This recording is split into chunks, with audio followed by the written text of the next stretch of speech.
जय श्री राधा माधव। सद्गुरुदेव भगवान की जय हो। पूज्य श्री भाई जी की पुस्तक से आज भाई जी कह रहे हैं, एक श्रद्धालु भक्त प्रतिदिन गांव के बाहर एक महात्मा के पास जाया करता था। जब महात्मा की सेवा करते करते उसे बहुत दिन बीत गए, तब महात्मा ने उसे अधिकारी समझकर कहा कि वत्स, तेरी मति भगवान में है, तू श्रद्धालु है, गुरु सेवा परायण है, कुतर्किक नहीं है, साधन में आलसी नहीं है, शास्त्रों के वचनों में विश्वासी है, किसी का बुरा नहीं चाहता, किसी से घृणा और द्वेष नहीं करता, सरल चित्त है, काम क्रोध लोभ से डरता है, संतों का उपासक है और जिज्ञासु है। इसीलिए तुझे एक ऐसा गोपनीय मंत्र देता हूँ जिसका पता बहुत ही थोड़े लोगों को है। यह मंत्र परम गुप्त और अमूल्य है, किसी से कहना नहीं। यूँ कहकर महात्मा ने उसके कान में धीरे से कह दिया, राम। श्रद्धालु भक्त मंत्रराज राम का जप करने लगा। वह एक दिन गंगा नहाकर लौट रहा था तो उसका ध्यान उन लोगों की तरफ गया जो हजारों की संख्या में उसी की तरह गंगा नहाकर जोर जोर से राम राम पुकारते चले आ रहे थे।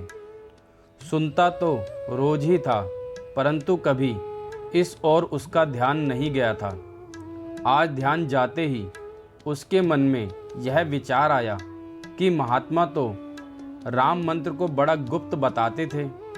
मुझसे कह भी दिया था कि किसी से कहना नहीं, परंतु इसको तो सभी जानते हैं। हजारों मनुष्य राम राम पुकारते हुए चलते हैं। उसके मन में कुछ संशय उत्पन्न हो गया। वह अपने घर ना जाकर सीधा गुरुजी के समीप गया। महात्मा ने कहा कि वत्स, आज इस समय कैसे आया? उसने अपना संशय सुनाकर कहा कि प्रभु, मेरे समझ में भ्रम हुआ है या इसका और कोई मतलब है। अपनी दिव्य वाणी से मेरा संदेह दूर करने की कृपा कीजिए। महात्मा ने उसके मन की बात जान ली और कहा कि भाई, तेरे प्रश्न का उत्तर पीछे दिया जाएगा। पहले तू मेरा एक काम कर। महात्मा ने झोली में से एक चमकती हुई कांच की सी गोली निकाली और उस भक्त के हाथ में देकर कहा कि बाजार में जाकर इसकी कीमत करवा के लौट आ। बेचना नहीं है, सिर्फ कीमत जाननी है। सावधान, कीमत आंकने में कहीं भूल ना हो जाए। भक्त श्रद्धालु था। आजकल का सा होता तो पहले ही गुरु महाराज को आड़े हाथों लेता और कहता कि मैं तुम्हारे कांच के टुकड़े की कीमत जांचने नहीं आया हूँ, तुम्हारा कोई गुलाम नहीं हूँ। पहले मेरे प्रश्न का उत्तर दो, नहीं तो मेरे साथ छल करने के अपराध में तुम पर कोर्ट में केस कर दूंगा। वह समय दूसरा था। भक्त अपना प्रश्न वहीं छोड़कर गुरु का काम करने के लिए बाजार में गया। सबसे पहले एक शाक बेचने वाली, मतलब सब्जी बेचने वाली भक्त ने गुरु की चीज उसे दिखाकर कहा कि इसकी क्या कीमत देगी। शाक बेचने वाली ने पत्थर की चमक और सुंदरता देखकर सोचा कि बच्चों के खेलने के लिए कांच की बड़ी सुंदर गोली है, बाजार में कहीं ऐसी नहीं मिलती। उसने कहा, सेर दो सेर, आलू और बैंगन ले लो। वह आगे बढ़ा। एक सोनार की दुकान थी, वहाँ ठहरा। सुनार को गोली दिखाकर पूछा कि भाई, इसकी क्या कीमत दोगे? सुनार ने हाथ में लेकर देखा और उसे अच्छे पुखराज नकली हीरा समझकर 100 रुपये देने को कहा। भक्त भी दिलचस्पी बढ़ी। वह और आगे बढ़ा। एक महाजन के यहाँ गया।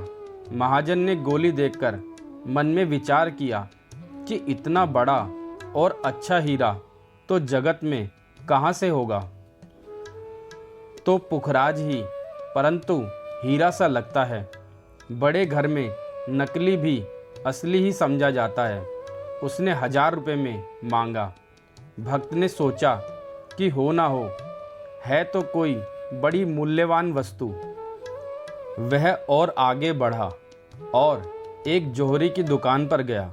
जौहरी ने परीक्षा की तो उसे हीरा ही मालूम पड़ा, परंतु इतना बड़ा और ऐसा हीरा कभी उसने देखा ही नहीं था। इसीलिए उसे कुछ संदेह रहा। तदपि उसने 1 लाख रुपए में उससे मांगा। भक्त बेचना नहीं है कहकर एक सबसे बड़े जौहरी की दुकान पर गया। जब गुरु के पास से आया था तब तो उसे जौहरी के पास जाने का साहस ही नहीं था। वह स्वयं उसे मामूली कांच समझता था, परंतु ज्यों कीमत बढ़ती गई त्यों त्यों उसका भी साहस बढ़ता गया। बड़े जौहरी ने हीरा देखकर कहा कि भाई, यह तो अमूल्य है। इस देश की सारी जवाहरात इसके मूल्य में दे दी जाएं, तब भी इसका मूल्य पूरा नहीं होता। इसे बेचना नहीं है। यह सुनकर भक्त ने विचार किया कि अब तो सीमा हो चुकी है। वह लौटकर महात्मा के पास गया और बोला कि महाराज, इसकी कीमत कोई कर ही नहीं सकता। यह तो अमूल्य वस्तु है। गुरु ने पूछा कि तुमको यह किसने बताया। भक्त ने कहा कि प्रभु, मैंने यहाँ से बाजार में जाकर पहले शाक वाली से पूछा तो 1.5 2 सेर शाक देना स्वीकार किया।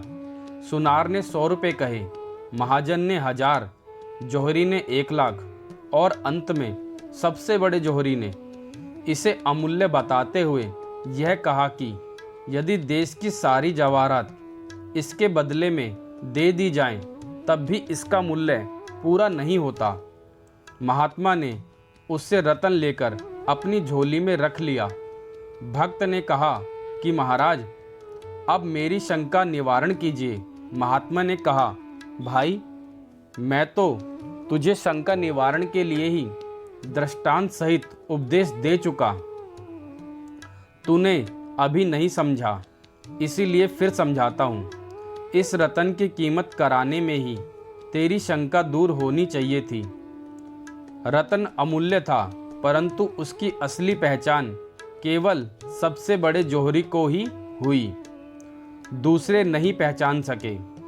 यदि मैंने तुझे बेचने के लिए आज्ञा दे दी होती तो तू 2 सेर के बदले 5-7 सेर साग के मूल्य पर इसे बेच देता, आगे बढ़ता ही नहीं। अमूल्य वस्तु कौड़ी के मूल्य में चली जाती, कितना बड़ा नुकसान होता। इसी प्रकार श्री राम नाम की गुप्त और अमूल्य पदार्थ है। इसकी पहचान सबको नहीं है और ना इसका मूल्य ही सब कोई जानते हैं। चीज़ हाथ में होने पर भी जब तक उसकी पहचान नहीं होती, तब तक उसका असलीपन गुप्त ही रहता है। इसी तरह राम नाम के असली महत्व को भी बहुत कम लोग जानते हैं। जो राम नाम का व्यवसाय करते हैं वे बेचारे बड़े दया के पात्र हैं, क्योंकि वे इस अमूल्य धन राम नाम को कौड़ी के मूल्य पर बेच देते हैं। इसी से परम मूल्यवान रतन को 2 सेर शाक के बदले में बेच देने वाले मूर्ख के समान वे सदा ही भक्ति और प्रेम में दरिद्र ही रहते हैं। भक्ति और प्रेम के हुए बिना परमात्मा नहीं मिलते। परमात्मा को प्राप्त किए बिना दुखों से कभी छुटकारा नहीं हो सकता। दुखों की आयंतिक निवृत्ति परमात्मा को प्राप्त करने में ही है और उस परमात्मा को प्राप्ति का साधन केवल और केवल श्री भगवान नाम है। जय श्री राधा माधव।